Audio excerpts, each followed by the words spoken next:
CCTV 김호중의 뉴욕타임스. 하여간 거기서 얘기하는 거는 민주당이 얘기하는 경제민주화가 지금 내용이 거의 없어요. 없고 그거보다 조금 더 약하게 하는 게 박근혜 버전인데 어차피 하거나 말거나 지금 아무 일도 안 벌어질 거예요. 민주당 출입기자로서 동의하지 못하는데요. 민주당에서 내놓은 경제민주화 법안 9개가 있습니다. 있는 거 봤어요. 그 내용이 없는 건 아니잖아요. 그런 구체적인 내용들이 박근혜 의원의 경제민주화에는 들어있지 않고 민주당은 장사를 못해서 그렇지 뭔가 법 개정안들은 내놓은 게 있죠. 장사를 못해. 민주당은 정치도 못하지만 그걸 팔아먹지도 못해. 민주당이 경제민주화 처음 얘기한 게 특별위원회를 만들어가지고 거기 이제 유종일 교수를 KDA 교수를 저 위원장으로 앉히고 했던 그때는 뭔가 좀 작년 하려고... 7월이었어요. 네. 그게 지금 1년 전 얘기예요. 네. 그 손학규 대표 시절 얘기인데 그렇게 해서 그러니까 그 경제민주화 투자를 투기를 금지하는 것 자체가 액수로 따져보면은 시뮬레이션 한 사람들은 큰 변화가 아니고. 근데 그래서 이제 재벌세 얘기가 나온 거예요.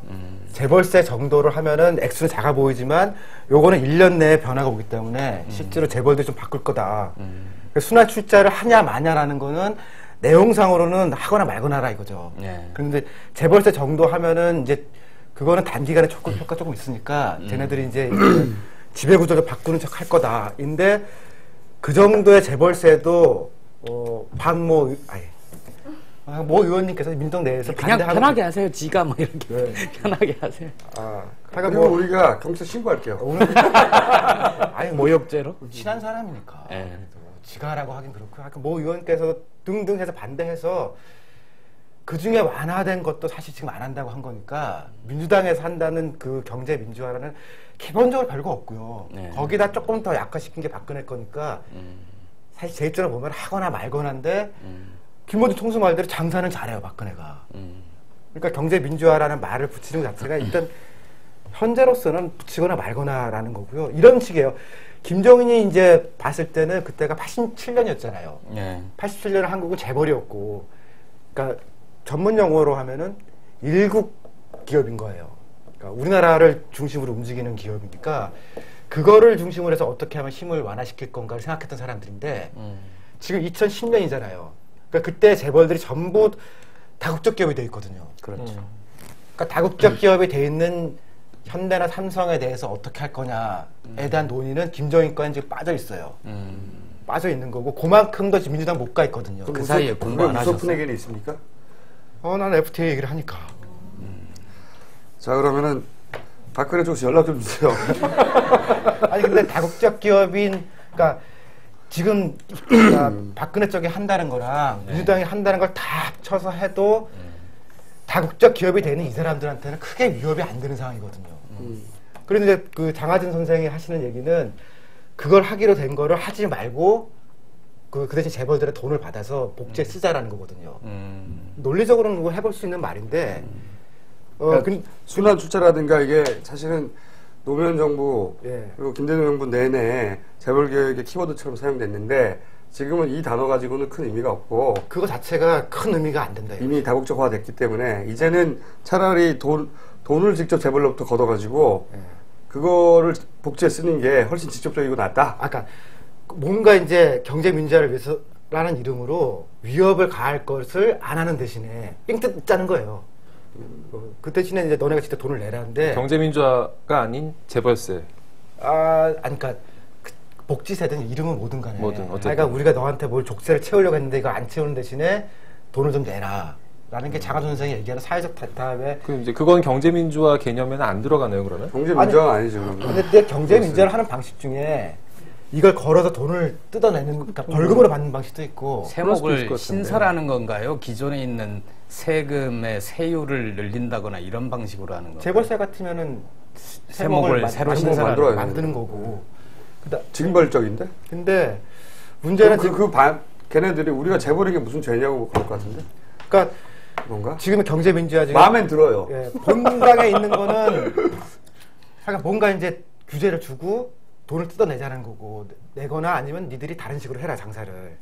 근데 장하 선생 같은 경우는 그 제도를 도입하지 말고 도입한다고 위협을 해서 자발적으로 돈을 내게 하자. 자발적으로 그런 얘기인데 우리 재벌의 자발성이라는 것은 말이죠. 휠체어 탈 때 나옵니다. 유일하게 골목 들어갈 때, 휠체어. 일감 몰아줄 때, 그럴 때 아주 자발성이 많이 나오죠. 근데 효과가 근데 이게 지금 일단은 순환출자 금지자 이런 게 진짜로 애들한테 위협적이면은 벌금으로 뜯어내든지 아니면 그 대신에 뭐 삥으로 뜯어내든지 얼마가 될 거 아니에요. 근데 이 위협 자체가 크지가 않기 때문에 지배권을 확 뺏을 만큼의 그렇지 않다 이거죠. 그렇게 알고 있었잖아요. 그동안 계속해서.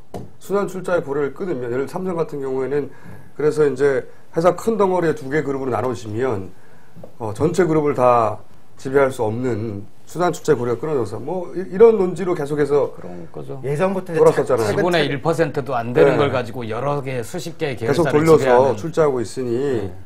끊자는 건 맞는데 네. 그게 잘 안 끊긴다는 거예요. 왜, 그러니까 질긴가? 그러니까 0.52%를 갖고 있을 거예요 지금. 네. 근데 이게 작년에 0.54였는데 올해 0.51로 줄었을 텐데 이건 이제 줄인 게 아니고 삼성이 계속 커지잖아요. 그러니까 순환 출자를 끊고 이게 중요한 게 아니고 그거보다 더 많은 지분이 누군가 있어야 되거든요. 0.5보다 많으면 사실 지배했습니다 삼성을. 근데 이거는 지금 한국 내에서 그렇게 할 수가 없잖아요. 아무도. 아니 하려면 우체국 통해서 우리도 국유하려면 하죠. 일단 우체국 내는데 연기금 있잖아요. 삼성을 국유한다고요? 그러니까 이건희보다 많이 가지면 되는 거 아니에요. 한다고 하면 예를 들면. 아니 근데 하자는 게 아니고. 지배 구조 자체가 그렇게 될 수 없게 돼 있잖아. 아니 예를 들어서 에버랜드 거를 우리가 매집할 수가 없잖아요. 정부에서 한다고 하면 할 수 있지 다. 그럼 정부가 사기고 뺏는 거잖아. 그래 국유화라고 그러죠. 그러면 공산주의라고 그러지. 실패! 안 돼, 그거! 하자는 게 아니고 예. 그런 여러 가지 방식들이 있는데 지금 순환출자 구조라는 것 자체가 끊는다고 법으로 한다고 해서 소유 구조가 그렇게 많이 바뀌지 않는다는 거예요. 이미 다 대비가 돼 있고, 게다가. 대비가 돼 있다는 얘기는 들었어, 많이. 금지시키면은 빠져나갈 구멍은 확실히 있나요? 그러면 금지시킨다 해도? 과거부터 다 해가지고서 다 뒤져서 이제 모으는 벌금 때리고 이를테면 상속도 안 낸 거 다시 내라고 하고 그렇게 뒤지면은 할 수 있죠. 근데 지금 그렇게는 하기 어렵거든요. 이미 판결 다 나고 대법원까지 다 끝난 걸 가서 소급시켜 올 수도 없고. 게다가 그러니까 이번에 대법관 되는 분들이 또 삼성에 아주 유리한 판결들을 해왔던 분들이. 그러니까 이제 그 박근혜가 한 얘기는 지난 건 두고 이제 앞으로부터 조금씩 개선하자는데. 말도 안 되는 소리야, 그거는. 이미. 근데 바꿔서 하자고 해도 그렇게밖에 할 게 없어요. 예전 걸 하자고 말 꺼낸다는 게 결국 그러니까 의미가 없다는 거예요. 이미 판결돼 있는 것들을 두고 이를테면은 그 아들이 근데 받아간 거 있잖아요. 불가피한 최선의 선택은 국유화다. 아니, 신고해주세요. 이거는 이제 삼성에 대한 개혁에 여러 가지 기술적으로 있을 수 있다라는 거고. 그러니까 실제로는 그 지금 삼성에서 연락 오겠는데? 박근혜가 아니라? 그러니까 지금의 이제 하여튼 내용이 없다는 게 요지군요. 네, 네. 결국- 그 주장하는 바가 실제 그대로 이루어져도 개건 이루어지지 않는다. 그러니까 이게 다국적 기업화돼 있고 그런 복잡한 상황에서 여러 가지를 동시에 고려를 해야 되는데 경제 민주화 얘기를 몇 개 기업의 순환 출자 문제에 이렇게 가둬서 보면 안 된다라는 거죠. 근데 이제 경제 민주화를 하겠다는 뜻이 있는 게 아니라 박근혜가 가지고 있는 이미지가 워낙 올드하고 우파적이고 구테타 아버지와 연결돼 있으니까 그렇지 않다라고 자기가 이 중도에 있는 사람들을 끌어안으려고 만들어낸 상징적인 프로파간다이기 때문에 우리가 이걸 진작에 논의할 이유가 없어 사실은. 아까 그 용민 얘기 더 재밌어 사실. 둘 다 전혀 차이가 없다라고 보기에는 좀 그런 게요. 그 박근혜 의원의 경우에는 공정거래, 이 시장의 공정 질서를 잡자 이런 쪽에 방점을 찍고 있고.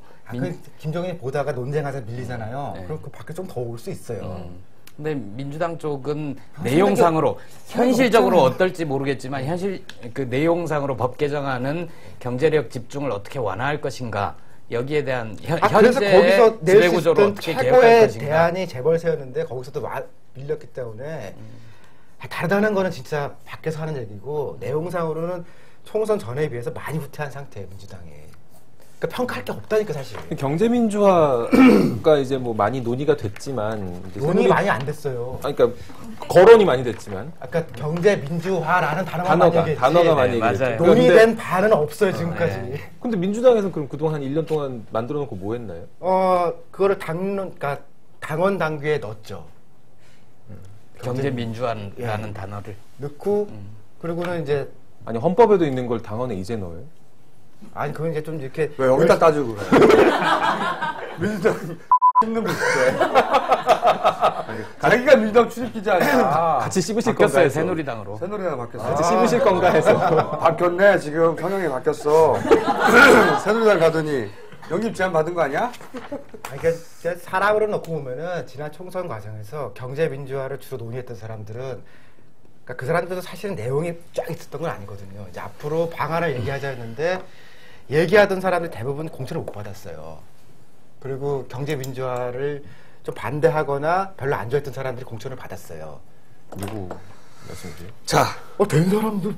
제 생각에는 이 박근혜의 경제민주화의 실체에 대해서 얘기하는 게 의미가 없다는 거예요.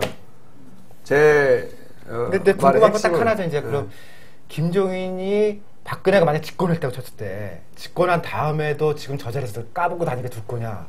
저 천만의 말씀이죠. 잘라버릴 거냐면 저는 잘라버릴 것 같거든요. 천만의 말씀. 용병인데 그냥.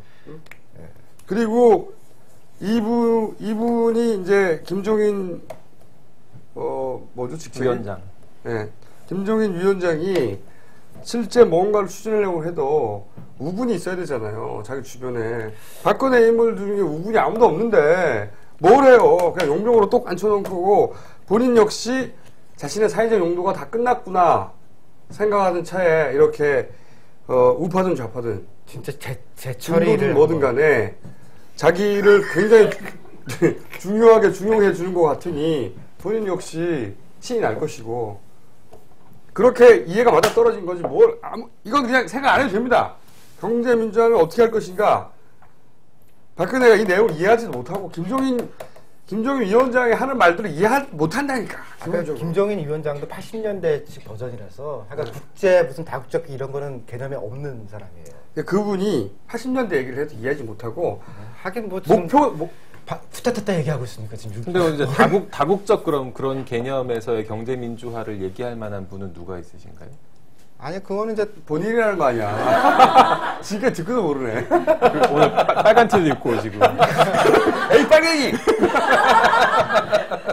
아니 어느 당 색깔하고 같아서. 그러니까 삼성이랑 현대가 하여간 다국적으로 바뀌었잖아요. 그 상황에서의 새로운 여건에 대한 논의들이 경제민주화 그 버전을 시작을 해야 된다는 게 제 생각인데. 경제민주화를 논의의 중심으로 이 대선판에서 혹은 주요한 논의 중에 하나로 가져가는 순간 말리는 거예요. 그럴 수 있죠. 그건 마치 박근혜가 경제민주화에 관심이 많고 그리고 그것을 정말 이룰 뜻이 있다는 착각을 불러일으킨다고 이런 논의를 하지 말아야 된다니까. 이런 주제는 이렇게 얘기하고 있으면 박근혜가 뭘 주장하는데 그것이 옳은지 그른지 어떤 효과를 거칠 것인지 갑론을박이 있을 수가 있잖아요. 그걸 할 생각이 없기 때문에 김종인은 이 광고 판촉물이기 때문에 그 양반 스스로는 그렇게 생각 안 하겠지만 정치적 용도가. 근데 나도 비슷하게 생각했던 게요. 사실은 저는 경제민주화라는 용어를 때는 거의 안 썼거든요. 우석훈화? 또 그 잘 안 되고 그런 그 강론으로 좀 뜯어서 얘기를 했어요. 이를테면은 론스타 문제라든가 외환의 얘기 필요한 데에서는 금융민주화에 대한 얘기를. 근데 그 내용이 있잖아요. 그러니까 외환을 지킬 거냐 말 거냐, 론스타한테 뭘 물릴 거냐 말 거냐라고 얘기하면은 금융민주화가 뭐냐라고 하면 딱 잡히잖아요.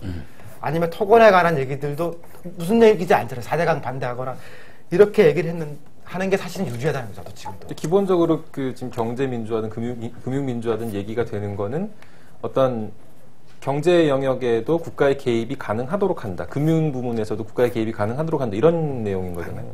아니에요. 국가가 개입해서 론스타는 한테 준 거 아니에요. 그러니까 국가 개입하냐 아니냐 그런 문제는 아니고 조금 우리 합리화 혹은 뭐 개선 이런 식으로 얘기할 때 그런 어쨌든 뭔가 저쪽에서 탁 내려놓을 때 키워드는 항상 의도가 있어요. 그러면 그 의도를 읽고 아예 그 의도에 의해 기획된 판에 들어가지 말아야지. 거기를 들어가면 박근혜는 경제민주화에 대해서 상징적인 몇 마디 또 할 거 아니에요. 그러고 나면은 밑에 있는 선수들이 마치 뭐가 있는 것처럼 막 논쟁하고 그래서 박근혜도 마치 경제민주화에도 굉장히 큰 뜻과 의지가 있는 것처럼 비치게 만드는 것이 이것의 목적이기 때문에 아예 얘기하지 말아야 된다니까. 5.16 얘기나 해. 아니에요. 그건 아니에요. 선거 때는 사람들이 잘 안 보는 것 같지만 정책을 은근히 봐요. 아니 근데 제 말은 박근혜 의원에게 경제 민주화의 실질적인 고민과 의지가 없기 때문에 그러니까 경제 민주화로 접근하는 게 아니라 골목까지 들어온 재벌 떡볶이 그건 물어봐야죠. 슈퍼마켓 그거 물어에 관한 얘기들 이거 어떻게 할 거냐. 이 경제 민주화라고 하지 말고 그러니까 디테일한 구체적 사안을 들고 상대방한테 묻고 해야 되는데 근데 박근혜는 토론에 많이 안 나올 거거든요. 틀림없이. 한나라당에서 토론회 최근에 저 편집인 협회 초청 토론회 나와서 뭐 한 시간 넘게 했는데 생방송이 아니잖아. 생방송이었어요. 아, 그래요? 네. 어디서 중계했어요? 그걸? 여러 채널에서 중계를 했습니다. 지상파 방송 포함해서. 어머나. 아니에요. 그 실제로 한나라당 내 경제통이라는 양반이 얘기를 하기를 이아무개 의원이신데요. 이한아무개요? 이한아무개. 그분 말씀이 5년 전만 해도 써준 거 외에는 잘 얘기를 못했는데 요새는 공부를 많이 했고 자기가 이렇게 많이 가르치는 덕에 토론이 될 정도다. 자기가 많이 말 실수를 조금 하셨어요. 근데 저 출총제 얘기하면서 총출제라고 하시고 뭐 DTI 규제 얘기하다가 DIT라고 해서 기자들이 토론에 우리 고민이 뭐냐면은 그러니까 급히 외우면 그렇게 돼. 야당 쪽 선수들 있잖아요. 야당 쪽 선수들은 사실은 딜레마인데요. 입장과는 상관없이 잘 모르는 게 박근혜랑 또 그렇게까지 차이가 안 나요.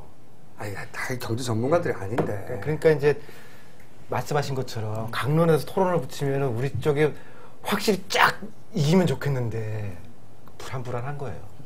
아니, 명백한 사안들 뭐 SSM이나 그러면 그래서 예를 들어 SSM 휴일에 그러니까 공휴 주말에 주말 영업 못하게 해야 된다. 심플하게 물어보면 되는 거죠. 그렇게까지 예를 들면 이 둘이 부딪히는 장면을 그렇게 만들게 연출하기 쉽지가 않아요. 근데 이제 후보가 압축되면 그 정도 레벨에서 얘기가 진행돼야지 상징적인 경제민주화라는 단어를 가지고 그러게요. 얘기하면 절대로 안 되죠. 이 구름 위에 떠 있는 얘기를 그러니까. 현실로 좀 발딛게. 하여간 이거는 테크닉인데 박근혜는 구름에서 안 내려오려고 할 거거든요. 그리고 어떻게든지 해서 이제 땅에서 걸어본 적이 없어요. 기본적으로. 오마이뉴스가 여론조사를 했거든요. 5월 16, 17일 이틀간 1000명 대상으로 무작위 지출 ARS RDD로 했고 95% 표본 신뢰 수준의 오차가 3.1% 플러스 마이너스 3.1%인데 어쨌든 경제 민주화를 더 잘 수행할 정당은이라는 질문이 있었어요. 새누리당이 43.7%, 민주통합당이 43.7%. 똑같이 나왔어요. 이 이미지가 이렇게 중요한 거야. 그건 정당 지지율에 거의 비례하는 거 아니에요? 똑같이 나왔다니까요. 정당 지지율보다 좀 더 많이 나왔어요. 그렇죠. 민주당이 더 많이 나왔는데 이 새누리당하고 경제민주하고 아무 상관없거든요. 아무 상관없는데 그만큼 나왔잖아요. 그거 제일 잘할 당은 진보신당이에요. 경제민주화라는 단어를 박근혜가 사용함으로써 얻게 되는 효과가 이만큼 큰 거예요, 실제로. 정당 지지도는 새누리당이 40.1%, 민주당이 35.5%. 근데 앞으로 경제민주화가 용어를 뭘 쓰든지 간에 경제에 대한 용어는 많이 나올 거라고 생각하는 게요. 실제로 지금 우리가 가난해지는 중이거든요. 그러니까 올해 한 4% 정도는 갈 거라고 막 얘기를 했었는데 지금 3% 혹은 그 밑으로 내려갈 거거든요. 그러니까 평균치가 그렇게 나오면은 중산층이나 좀 못 사는 사람들의 주머니는 확 떨어진다는 얘기거든요. 그러니까 체감하면서 우리 집에 돈이 없다고 사람들이 생각할 거니까 그때 맞아요. 돈 얘기가 나오면 맞아요. 맞아요. 그래서 이게 경제민주화로 논쟁이 붙을지 모르겠지만 경제에 대한 얘기는 이번 대선에서는 확실히 그 사람 몸에 확 붙을 거예요. 그렇죠. 근데 그거를 민주화라는 단어로 키워드를 잡긴 잡는데 저는 이거 촌스러운 언어라고 봐요. 이쪽에서 딴 걸 잡아야 돼요. 전혀. 저도 그래서 사실은 경제 오늘 민주화 얘기를 지금 김어준 총수니까 나왔지 경제 민주화 토론하자고는 안 나왔을 거예요. 왜냐면 이게 되게 재미없어져요. 그러니까 안 하잖아. 아까 오히려 얘가 좀 낫죠. 딴 얘기만 시끄러고. 아니야 아까 진짜 정봉주 의원 면회를 갔었거든요. 6번의 특강은 또다시 새로운 선택 앞에서 망설이고 있는 당신에게 뜨거운 희망의 메시지가 될 것입니다. 한겨레 20일 9번째 인터뷰 특강 길은 걷는 자의 것이다를 한겨레 출판사에서 도와주셨습니다. 진짜 정봉주 의원 면회를 갔었거든요. 아, 오늘요? 아 오늘은 아니고 저기 아까 그 생각을 했는데 그때 뭐 깔때기 다 빼고 내용 있는 얘기만 하면은 깔때기. 안 봐도 비디오다. 뭐 우주가 머리에 내려왔다는 얘기 또. 그 와중에도 뭐 많이 하더라고요. 근데 엑기스만 얘기를 하면은 그러니까 본심 그 얘기 중에 안 해요? 본인이 주장하는 그 경제학자들의 얘기. 아, 그 다 주장들을 다 자기가 통합하고 있다고. 아, 나라 선대위 갔으니까 이미 다 통합된 거라고. 다 인사하러 온 거. 줄수로 온 거예요? 아련하로. 근데 세계적인 석학을 불러오라고 그러더라고 자꾸. 그런 얘기를 하더라고요. 그러니까 사람들이 지금 정권을 바꾸거나 그래야 된다는 거는 힘들어서 그렇다는 거예요, 경제적으로. 그러니까 근데 그거에 대해서 자기 마음속으로 생각하는 후보가 없다. 근데 그 말은 맞는 것 같더라고요. 그런데? 그러니까 진짜 사람들이 힘들다라는 거를 박근혜도 여당 후보 마음에 드는 후보가 없다. 그 다음에 그러니까 이제 그 다음은 뭐 내가 여기 자기다. 그거까지 진짜 그거예요, 자기라. 그 얘기 할 때 우리 잘랐거든. 10분 남았대요. 모든 대화 이렇게 처음에 진지한 얘기도 가끔 해요. 진지한 얘기를 하다가 그래서 그 해결책이 자기라고 다 결론나는 거예요. 근데 그 다음 주에 왔던 면회 온 사람 들었더니 저는 그리고 이따가 갔거든요. 그랬더니 감복해서 이렇게 절하고 갔다고 그러더라고요. 그건 자기 주장이고요. 언제나 모두가 감복했다고 그래요. 마지막으로 이 얘기 하고 끝내죠. 벌써 끝나나요?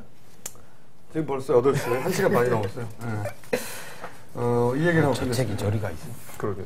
안철수 원장. 안철수 얘기 잠깐 할까요? 그럼? 잠깐 해야죠. 안철수 원장도 경제민주화를 얘기할 때 나오는 개념들에 대해서 오늘 이 책에서 얘기를 많이 했어요. 이게 7월 19일 오늘 나온 안철수의 생각이라는 책인데요. 부제가 우리가 원하는 대한민국의 미래 지도입니다. 여기에 대해서 김보엽 반장은 출마의 뜻을 진전 더 강력히 드러냈다. 강력히 드러냈다라고 표현을. 서문은 보통 마지막에 쓰니까 서문을 최신으로 썼을 테니까 서문을 보면 의도를 알 수 있지. 근데 여전히 뭐라고 얘기를 하냐면 여전히 주어지는 것이다 해서 크게 나가지는 않았어요. 책을 내놓고 여기에 대해서 그 말이 안 된다. 당신 생각 그 정도냐 그러면 접는 거고 아니다. 나와 같은 생각을 하는 사람들이 많아지면 앞으로 더 나아가지 않을 방법이 없다. 이런 얘기를 해요. 이게 저분은 자기가 대통령이 돼야 된다 이런 생각이 있는 게 아니기 때문에 저 사람들이 부족하고 자격이 미달이고 저렇게 돼서는 안 된다고 판단되면 자기가 어쩔 수 없이 자기가 나와야 되는 거 아니냐 이 정도 생각이기 때문에 아직도 사실은 이 책의 내용이 뭐냐면은 나오지 않을 확률이 있죠. 그 5월 30일에 부산대학교에서 강의를 했지 않습니까? 거기에서 이제 제시했던 열쇠말 키워드가 복지, 정의, 평화 이렇게 제시를 했었는데 이런 게 이루어지는 나라가 돼야 된다. 이제 이걸 좀 구체화하는 데 한 3분의 1 가량을 할애합니다. 그리고 앞에 3분의 1은 뭐 그냥 그쪽 이런저런 얘기고. 혹시 광고 들어왔어? 자세하게 책 얘기를 해줄 필요는 없을 것 같은데.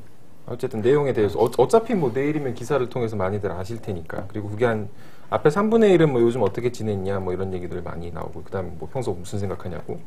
뒷부분이 이제 그러니까 중간에 이제 복지 정의 평화고요. 마지막 3분의 1은 이제 사회 각종 현안에 대해서 삼성전자 백혈병 발병 환자, 뭐 용산 참사, 한진중공업 사태, 쌍용차 사태, 뭐 이런 것들에 대해서 천안함은 이제 그 앞에 중간에 들어가. 어쨌든 천안함은 뭐 하래요?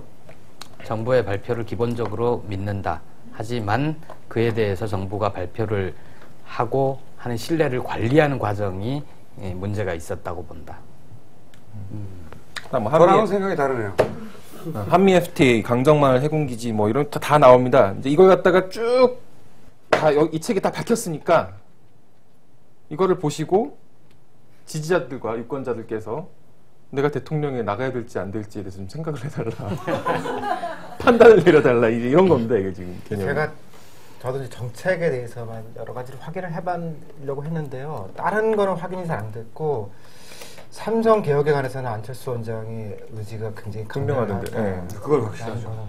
본인이 중소기업을 운영하며 많이 당해봤기 때문에 대기업들한테 삼성컴퓨터에 바이러스 안 들어가잖아요. V3가 없잖아요. 그래서 꼭 삼성이 아니더라도 하여튼 그런 관행과 그런 걸 많이 봐왔기 때문에 그거는 확실하죠. FTA에 관한 입장은 참 궁금했는데 그러니까 지금의 동시다발적 FTA 전략에 대해서는 부정적인 생각을 가지고 있다는 데까지가 제가 알고 있는 거거든요. 그래서 그렇게 놓고 보면은 지금 있는 후보들 중에서는 뭐 중간 정도의 급진성 정도 되는 것 같아요. 정책만 놓고 보면. 스파게티 보울 이펙트라는 표현이 있어요? 모르죠. 뭐 그런 게 있다고. 스파게티한테 물으면 어떡하라고.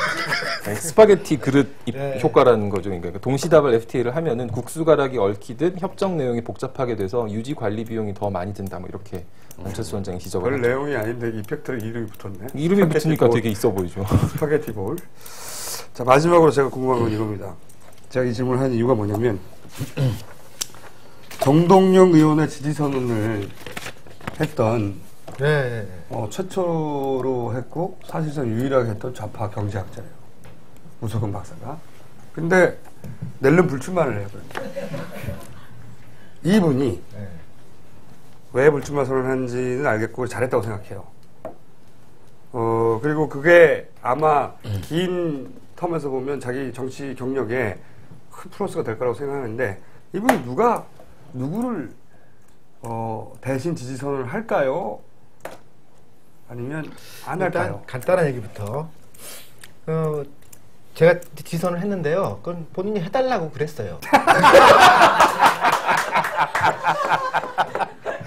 아니, 자기가 좀 나오고 싶은데 사람들이 아무도 이렇게 안 해주는데 좀 그래서 한 번만 하셨나요? 아니면 여러 분 같이 하셨나요? 제가 하면 또 딴 사람이 할 줄 알았는데 아무도 안 했을 거예요. 본인이 해달라고 했고요. 출마를 못하겠다고 할 때는 전화를 저한테 또 왔어요. 근데 저랑 서혜성 말고는 다 출마하지 말라고 그런다. 한 명도 찬성한 사람이 없대요. 그래서 이제 출마를 하기는 어려워진 거고 지지를 할 거냐 말 거냐는 아직은 모르겠는데 저는 할 확률도 있다고 봐요. 한다면 누구를 한다고 보십니까? 그거에 몸값을 최대한 불리는 형태로 하겠죠. 근데 어떻게 보세요, 반장님은? 근데 저는 이건 내 생각이니까요. 지금 어딜 봤어요 지금? 혹시 누가 지켜보나? 누가 보나 안 보나? 이거 다 방송으로 내려오는데 어딜? 근데 오늘까지 제가 알고 있는 거로는 손학규를 지지할 확률이 제일 높아요. 야, 게임이 이상해 재밌어지겠네. 근데 그거를 그러니까 공개적으로 하게 되거나 진짜로 지지를 할지. 본인의 어떤 근거를 가진 추정이에요? 밥 먹었다던데. 밥은 다 먹었어요. 두 사람이. 이제 불출마 선언하기 전날도 그렇죠. 아니 근데 누군가를 만났고 모든 후보들이 정동영을 땡겨오면 그 조직동원 능력과 지지 기반을 조직동원님 능력 나한테 지지해달라고 했어요. 아니 지금은 없어요. 과거에 경험이 있잖아. 경험이. 그렇죠. 한 판 큰 경기를 뛰어봤던 경험이 현재로서 그러니까 지금을 가진 사람이 안에 아무도 없어요. 다른 후보가 다른 거는. 낸 공약들 중에서는 손학규께 제일 그러니까 급진적이에요. 그러니까 정책만 놓고 보면은. 근데 이제 FTA랑 몇 가지가 지금 부딪히거든요. 그래서 지지를 뭐 아마 하기는 어려울 텐데 지금까지 하간 그런 걸로 지지하지는 않을 거고요. 아마도. 근데 그 다음에 제 생각에는 방송 안 한다는데 편하게 얘기할 텐데 정치인이기 그 때문에. 손학규랑 정동영 두 사람을 제가 오랫동안 보니까 사이가 진짜 안 좋아요. 그 사이가 안 좋아서 뭐냐면은 이런 거예요. 반에서 꼴찌해도 내가 쟤보다만 이기면 된다라는 그런 거 있잖아요. 그 두 사람이 어떻게 하다 보니까 그런 관계가 됐어요. 그래서 다 안 좋아요. 이 사람들. 아니, 대선도 못 극대면 서로. 아니 근데 사이가 좀 안 좋은 거하고 이 두 사람은 진짜로 안 좋더라고요. 근데 밥 먹은 거는 그래 특별하다고 본 거죠. 밥은 다 먹는다니까. 밥은 다 먹었어요. 둘이서 진짜로 그렇게 먹는 일은 없다니까요. 아니 불출마를 한다는 걸 다 눈치챈 각 후보들이 서로 밥 먹자 연락하고 우리가 어떻게 도와달라. 봤냐면은 다 먹는데 손학규와는 안 먹을 거다. 그래서 그런 마음의 복수를 한번 할 거다. 그런 진작. 아니 자기가 몸가서 최대한 키울 수 있는 정말로 그런 포지션에 와 있는데 관대하게 밥을 먹어주는 거죠. 제가 알기로는 이제 진짜 제가 사이 안 직접 좋다니까. 대선 주자들한테 확인한 건 아니지만 그쪽에서 일하는 분들은 다 다 자기들한테. 자기한테 온다고. 근데 정도는 되어오거든요 지금. 근데 이제 거기에 포인트를 맞춰서 보면 될 것 같아요. 그다음에 오늘 오후까지 이제 저까지 이제 참모로 포함한다고 하면은 우리가 회의했던 마지막 결론은 그러니까 FTA를 손학규가 어떻게 할지를 보고선 우리는 입장을 정하겠다가 오늘 오후까지예요.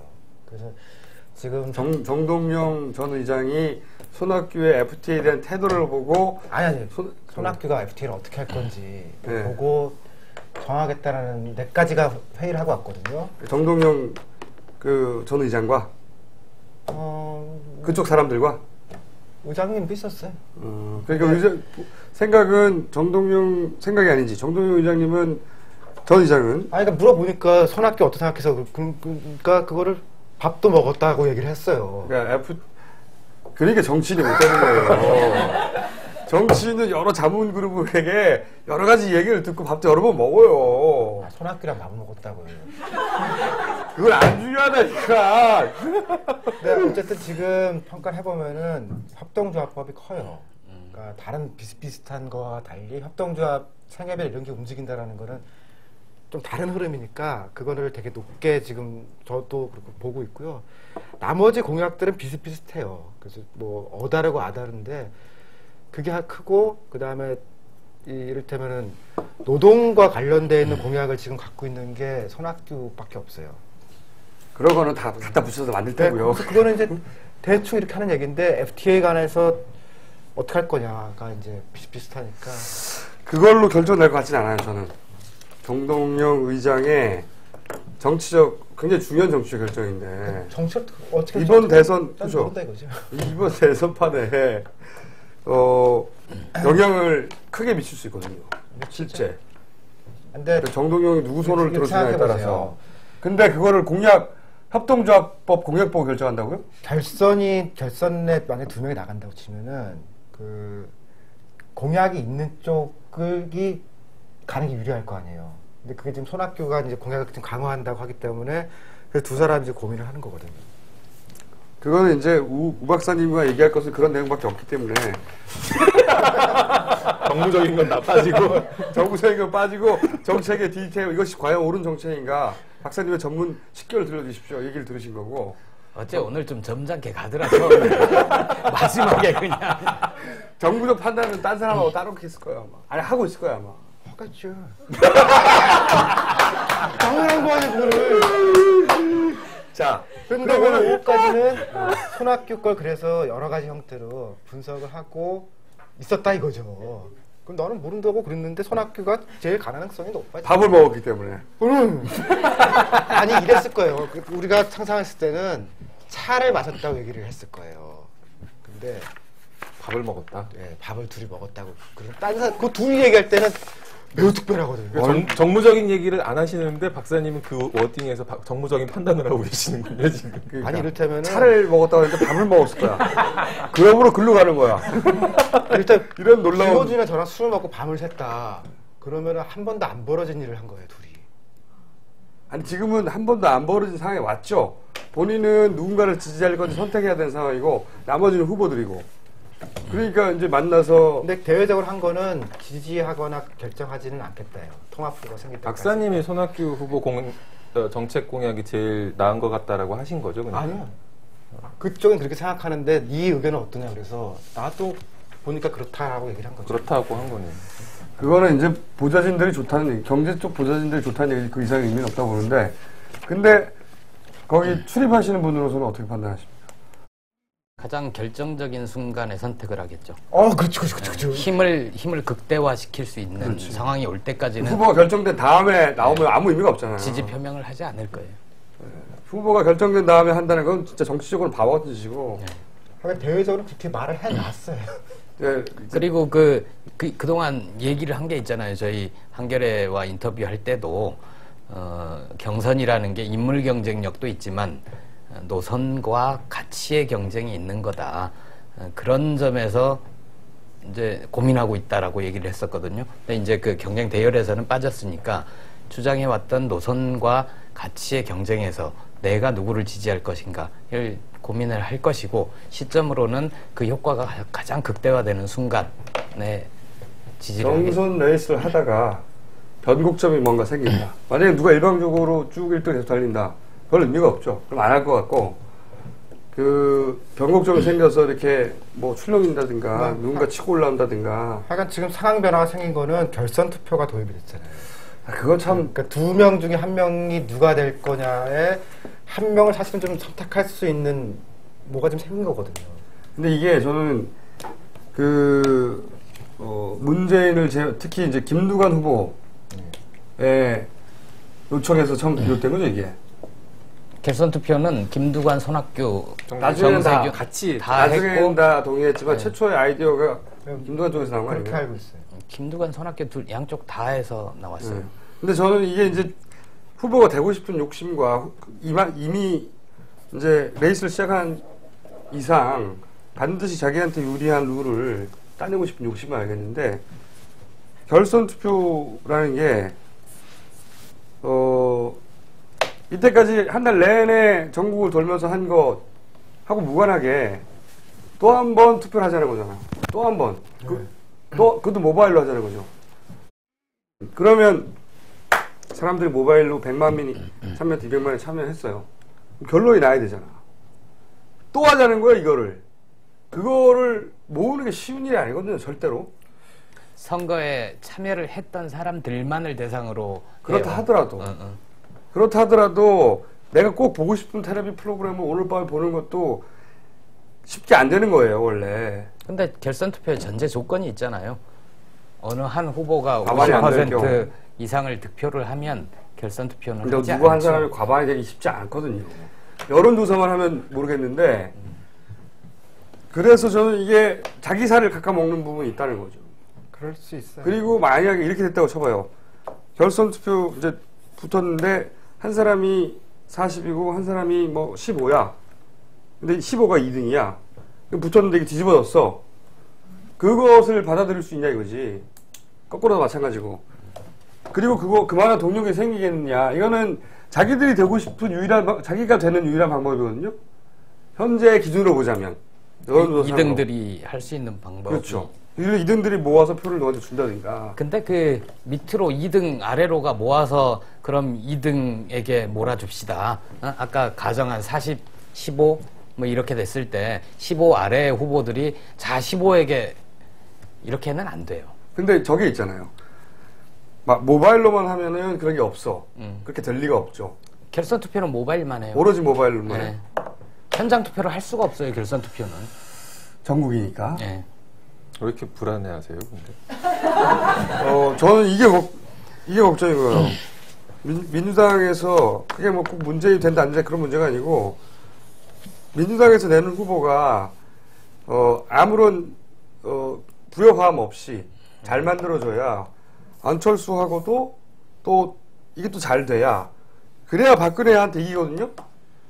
실제로 어렵다 우리 싸움. 어려워. 근데 여기서 가는데 그 억지가 생기거나 합리적이지 않거나 나이스하게 만들어지지 않거나. 저는 하여간 이번에 결선 투표를 좀 반대를 했던 게 다른 문제가 아니고, 애초에 동의했으면 그냥 동의한 대로 하지 뭐 이렇게 복잡하게 바꾸고 그러냐라는 생각을. 그거는 결선 투표를 했어요. 받지 않으면 경선 불참까지도 고민하겠다고 그랬잖아요. 김두관 지사. 네. 김두관 항상 하는 그러니까 불협화음 안 내려고 받은 거예요. 그건 맞아요.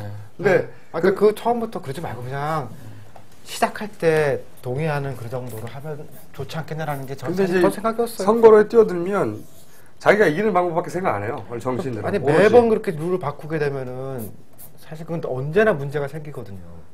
김두관 도지사 본인이 자신의 스토리에 자기가 빠졌기 때문에 지금은 땅에 보이지가 않아요. 미국의 이 가장 비슷한 게 오픈 프라이머리잖아요. 처음에는 우르르 뛰어들었다가 지역 돌면서 저는 안 되는 것 같습니다. 빠지고 떨어지고 빠지고 맨 끝에는 추대대회 비슷하게 가거든요. 근데 우리는 안 그래. 끝까지 가요. 그러니까 2002년에 이건 대통령 뽑을 때 하는 거예요. 결선 쟤는 후보를 뽑는데 누가 결선을 또 해. 이거는 너무 에너지를 소진하는 거예요. 이거 다음에 이렇게 해서 대통령 뽑히는 게 아니에요. 이렇게 해서 민주당 후보 결정될 뿐이고 또 안철수하고 해야 되죠. 그리고 박근혜하고 또 해야 돼요. 통합진보당도 있을 수 있어요. 그러니까 이 지지자들의 에너지를 얼마나 소진시키는지 몰라. 이거는 그 사람들의 욕심으로는 이해할 수 있지만 대중적으로 보면 굉장히 나쁜 결정이라고요. 저는 하긴 그렇게까지 흥분할 필요는 없고요. 그게 보인다 이거지. 사람들을 소진시킨다고. 그래서 저 개인적으로는 안철수도 민주당 경선에 들어와서 하는 게 더 좋을 거라는 생각은 많이 했었어요. 안철수 원장이 들어오면 잡아먹히죠. 이 후보들에게. 정치인이 아닌데 집중 공격을 받으며. 또 잘해서 이기면 되잖아요. 자, 오늘 마치도록 하겠습니다. 고지할 거 있어요? 워터락, 환경과 경제를 생각하는 신상. 시청자 여러분께서 많이 구매해 주시고 있다고. 몇 개나 준비했어, 이거를. 모르겠습니다. 샤워기 만들던 거 있잖아요. 모든 걸 다 고친다고 하는. 아토피를 비롯해서 현대인의 질병을. 동일한 업체예요? 네, 그거 업체. 동일한 뭐 아닌 것 같은데. 업체 아니야? 네. 그러니까 뭐 비슷한 회사인가 봐요. 근데 샤워기 광고도 우린 되게 뭐 수압빵빵 그 정도로 했잖아요. 근데 제가 인터넷을 한번 뒤져봤더니 우리 집 욕실에 폭포가 있다.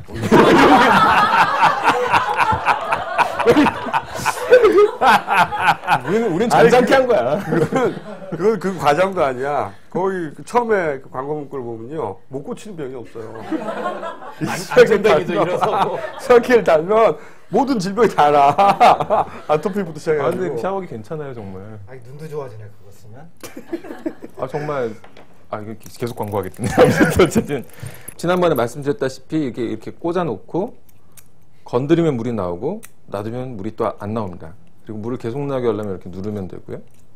그 다음 한 번 더 누르면 물이 또 안 나오고 뭐 이런 식인데 어쨌든 이렇게 하면은 수돗물을 70%에서 80%까지 절약할 수 있다고 주장하는 절수기 워터락. 탁월한 절수 효과뿐만 아니라 가스비 절감 효과 그리고 23개의 정밀기계로 만들어진 반연고 제품. 이걸로 가스는 어떻게 절감하는 거죠? 더운 물 덜 쓰니까. 개발 기간만 4년이 걸렸다고 합니다. 그동안 뭐 하셨어요? 4년이면 대학교 졸업 중. 야. 어쨌든 한이 착한 쇼핑 주문전 080-667-4949 또는 한겨레TV 메인 광고에서 온라인으로 구입하실 수 있습니다. 여러분의 성원이 한겨레TV의 프로그램 제작에 큰 도움이 됩니다. 감사합니다. 그다음에 이제 그 구독 캠페인 아직 진행 중인데 이번 주가 마지막이죠. 한겨레 신문 주간지 한겨레 21, 시내 21 정기 구독하실 시청자분들께서는 성함, 연락처, 주소를 cctv골뱅이 한이.co.kr 메일로 보내주시면 됩니다. 여러분 많은 참여 부탁드립니다. 네, 감사합니다. 여기서 마치겠습니다. 감사합니다.